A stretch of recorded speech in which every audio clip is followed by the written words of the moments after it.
बहुत समय पहले शिवगढ़ नामक एक समृद्ध राज्य था, जहां के राजा प्रताप सिंह अपने न्यायप्रिय स्वभाव और वीरता के लिए प्रसिद्ध थे। उनके इकलौते पुत्र राजकुमार आरव बुद्धिमान और साहसी थे, लेकिन उन्हें हमेशा ऐसा लगता था कि उनकी जिंदगी में कुछ अधूरा है। राजकुमार का 18वां जन्मदिन बड़ी धूमधाम से मनाया जा रहा था। महल में उत्सव था, लेकिन रात के अंधेरे में एक बूढ़े साधु ने आकर कहा, राजकुमार, तुम्हारी किस्मत में एक अनूठी यात्रा लिखी है। अगर तुम सच्चे उत्तराधिकारी बनना चाहते हो, तो तुम्हें एक रहस्यमयी जगह जाना होगा, चंद्रगुफा। आरव को यह सुनकर हैरानी हुई। राजा ने साधु की बात को नजरअंदाज करने के लिए कहा, लेकिन राजकुमार के मन में जिज्ञासा जाग गई। उन्होंने तय किया कि वह इस रहस्य को सुलझाने निकलेंगे।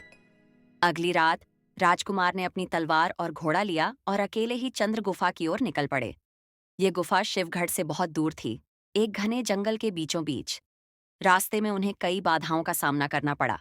भूखे भेड़ियों का झुंड, तेज बहती नदी और एक दलदल जिससे निकलना असंभव लग रहा था। लेकिन अपनी बुद्धिमत्ता और साहस के बल पर वे हर मुश्किल को पार कर आगे बढ़ते रहे। आखिरकार कई दिनों की कठिन यात्रा के बाद आरव चंद्र गुफा पहुंचे। यह एक विशाल चंद्रमा की रोशनी में चमकने वाली गुफा थी। गुफा के भीतर जाने पर उन्होंने देखा कि वहां एक प्राचीन पत्थर की शिला रखी थी, जिस पर कुछ लिखा हुआ था, जो सच्चा राजा बनना चाहता है, उसे अपनी सबसे बड़ी कमजोरी को पहचानना होगा। आरव सोच में पड़ गए। वे ताकतवर थे, बुद्धिमान थे, लेकिन उनकी सबसे बड़ी कमजोरी क्या थी? तभी उनकी आंखों के सामने एक जादुई दर्पण प्रकट हुआ। उसमें उनका अक्स नजर आया और एक आवाज गूंजी, तुम्हें खुद पर भरोसा नहीं है, तुम हमेशा दूसरों की राय के अनुसार चलते हो, लेकिन एक सच्चा राजा वही होता है जो अपने दिल की आवाज सुने। यह सुनकर आरव को अपनी गलती का एहसास हुआ। वे अक्सर अपने निर्णयों में संकोच करते थे और दूसरों पर निर्भर रहते थे। उन्होंने ठान लिया कि अब वे अपने निर्णय खुद लेंगे और एक सच्चे राजा की तरह जिम्मेदारी निभाएंगे। जैसे ही उन्होंने यह स्वीकार किया, गुफा में रोशनी फैल गई और अचानक साधु वहां प्रकट हुए। उन्होंने मुस्कुराते हुए कहा, अब तुम सच्चे उत्तराधिकारी बनने के योग्य हो, जाओ, अपने राज्य को संभालो।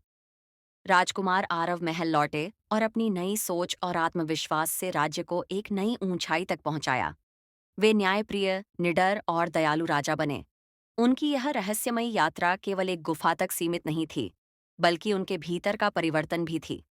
उनकी यह कहानी आज भी शिवगढ़ में सुनाई जाती है, एक राजकुमार की, जिसने अपनी कमजोरी को पहचाना और उसे अपनी ताकत बना लिया।